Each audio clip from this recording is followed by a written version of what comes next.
Okay, so I know I'm late to the game here with the jazz tag. I've been wanting to do this for maybe 2 months now, something like that, since the first one dropped, but just haven't had the mindset to get into the questions and stuff like that. So, but here we are, answering the 22 questions. Well, intro first.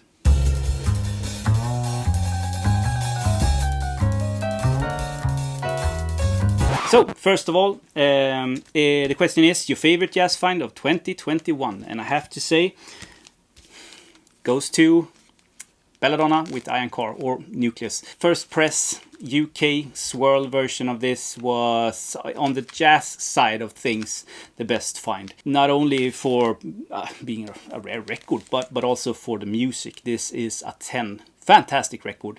So yeah, Iron Core, Belladonna. The next question is your favorite reissue released in 2021, and yeah, I don't buy many reissues. Some reissues I do buy, but I'm mostly into sort of early pressings or first pressings and stuff like that.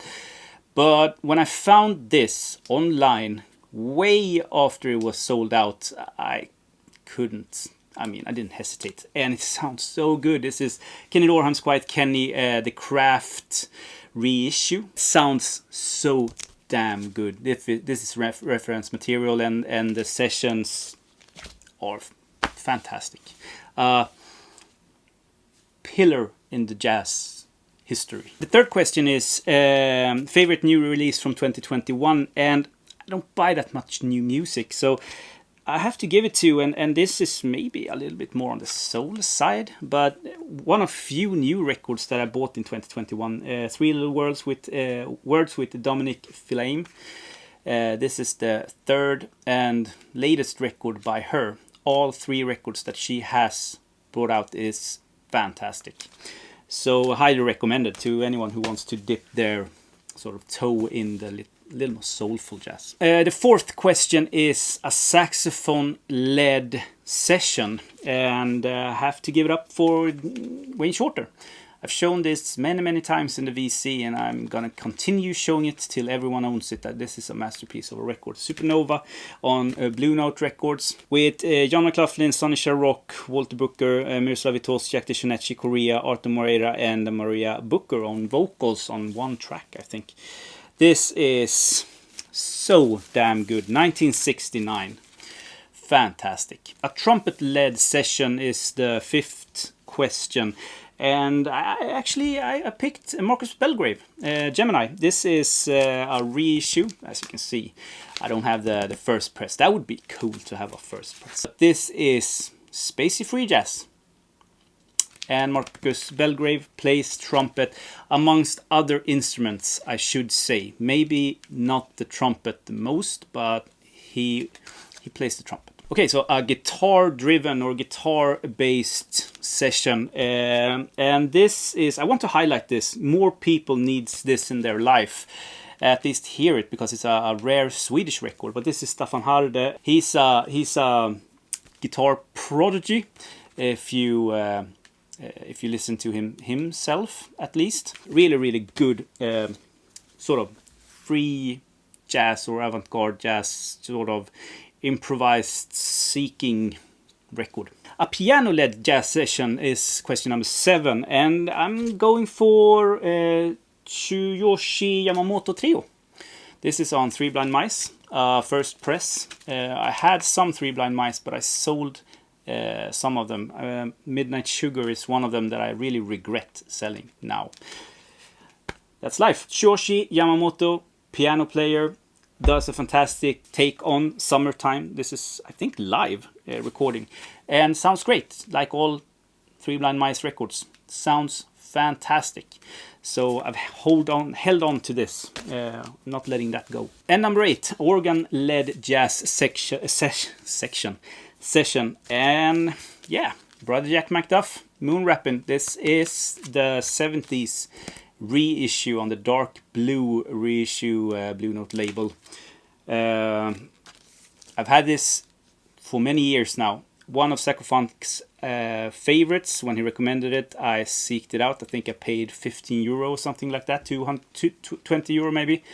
Cost a little bit more today, and I was on the fence of buying the new Classics reissue that came out this year, 2022, but I haven't done that. This sounds great, and it's, I mean, I'm seeking out those earlier pressings, so this suits me a little bit better than the other one. I imagine it sounds fantastic, but this will do. Okay, so the ninth question is a trombone or tuba led jazz session, and I picked the trombone in this case, and I went for a Now Jazz Ramwong with the Albert Mangeldorf Quintet in Asia. Really good German free jazz record. Fantastic. This is the reissue. Sounds great. Trifold, if I'm not mistaken. Your favorite jazz funk record? I can't pick a favorite. I mean, and this is not my favorite. I don't think so anyway. But when I thought this was the first one that I really thought of, and maybe it's not, maybe it's more fusion than jazz funk, but I picked Dreams because this is also back in the early days of the VC when Derek were talking about this, recommending this. I found it for like €2, something like that, not long after. Fantastic. I mean, 70 something. Yeah, 70 something. 1970. Let's say 1970. You have Michael Brecker, Randy Brecker, Billy Cobham. Yeah, that's the one that and special thanks to John Abercrombie. Great record. Not my favorite. I'm cheating a little bit, but it's great. Your favorite jazz fusion record, and this is my favorite. There's no competition. I think that this is the best one. If you want a jazz fusion record, you can go to this. It's Birds of Fire with Mahavishnu Orchestra, 1972 maybe? 73. Oh shit, the lineup here is also like to die for. John McLaughlin, Rick Ladd, Billy Cobham, Jerry Goodman, and John Hammer. What a lineup. And one word is... I'm gonna do... They are going to play one word on my funeral. Like, people will have to sit through the entire one word at my funeral. That's my only sort of demand. Then they can do whatever they want. But one word is going to be played. I don't know if this is underrated or underappreciated, but I don't see it that often. I think it's because it's a later sort of release by this artist. But everyone loves Herbie Hancock. But not many talks about the quartet, the Herbie Hancock quartet record. And this is a really good record. With Tony Williams on drums, Wynton Marsalis on the trumpet, and Ron Carter on bass. So you get 2 LPs for this baby when you get it, and it's recorded in Japan. Really good, highly recommended. Okay, so once again, this is for pushing a record so that more people get into it. The 13th question is show a live jazz album, and I'm going to show you the Tama record. Tama with Don Cherry and Ed Blackwell on, I think this is the Norwegian label Odin.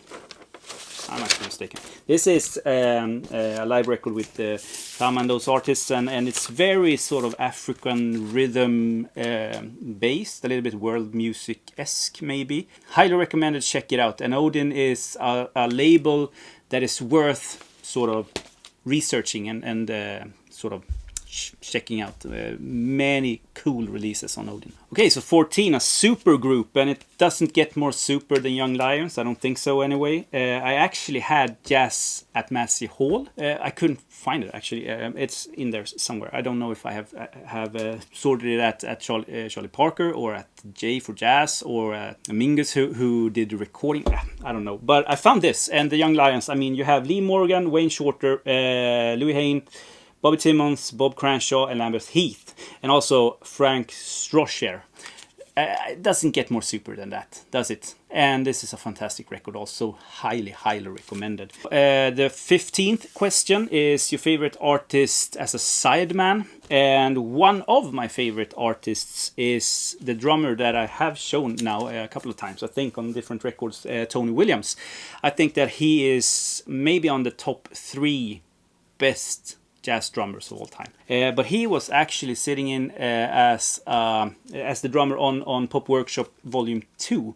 So he took over the sticks from Ed Tickpen, who was on Pop Workshop number 1. And this was produced in Sweden with Swedish and I think Polish musicians, I think, and also Tony Williams. And there's stories behind this. I've talked about them before. But a great record, fantastic drumming by Williams, and sort of a quirky record, a very unusual record for Williams, I think. Okay, so the 16th question is an album more people should know about, and this is a little bit blending in with the next one because I think that people need to at least try this artist or artists out. This is Emil Brankvist Trio, also a Swedish group, but it's a pretty more modern one. One of my friends plays bass on this, and they are from my town, but I mean, I'm not upping for a local sort of act here. They have made it big in Germany. They are touring all the time in Germany. They are really, really good. And this, Fallen Crystals, is... I shouldn't say a masterpiece because I say that all the time. But it's really, really good. The other ones that they have released, I think they are, have 4 records now. Maybe 3. Maybe 4. I don't know. I don't have the last one. It's good. Great even, but this is the best one in my opinion. Okay, so the 17th question is show an artist that should be bigger, and I'm going to show you Jan Johansson because he is world known, maybe the most known, one of the most known jazz artists that ever came from Sweden. But when talking about pianists, his name on a world sort of map never really come up. So the few people that watches this that don't know about Jan Johansson should do themselves a favor and check this out. This is just one of the records that I pulled. This is Jan Johansson Trio, which is very good, but there's a bunch more. So yeah, Jan Johansson. And the 18th is show a vocal jazz album, and I'm going to keep it with the Swedish ones here at the end. This is Monica Zetterlund, the second press on Philips with Bill Evans, Waltz for Debbie. If you're a Bill Evans fan, this is a no-brainer.